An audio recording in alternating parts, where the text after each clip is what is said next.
જૂનાગઢ જેલના કેદીને medical certificate આપવાને મામલે હવે ડોક્ટર રાજેશ સંઘણી દ્વારા નિવેદન આપવામાં આવ્યું।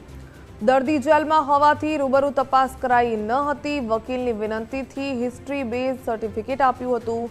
જામીન મેળવવા માટે આ સર્ટિફિકેટ રજૂ કર્યું હતું। કોર્ટ તરફથી મળેલા સમન્સ અંગે રજૂઆત કરી જામીન અરજી પહેલા વેરાવળ પોલીસને જાણ કરાઈ હોવાનું પણ નિવેદન આપ્યું।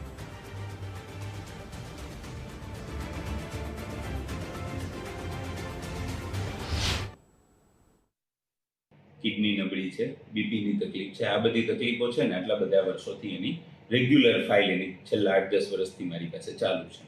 તો કે સાહેબ તમે એ બધા દર્દ છે એ કાગળ ઉપર લખી દો ને કે આટલા આટલા દર્દ છે।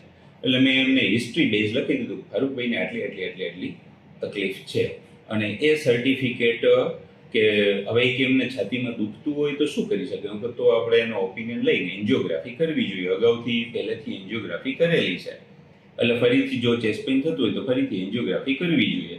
એટલે આ મારું એક ઓપિનિયન મેં સર્ટિફિકેટ આપેલું હતું જે લોકોએ કોર્ટમાં જામીન માટે રજૂ કર્યું અને એ કોર્ટને એમાં કંઈ સર્ટિફિકેટમાં કંઈ એવો બદઇરાદો લાગતા મને સમન્સ કર્યું। મેં મારી રજૂઆત કરી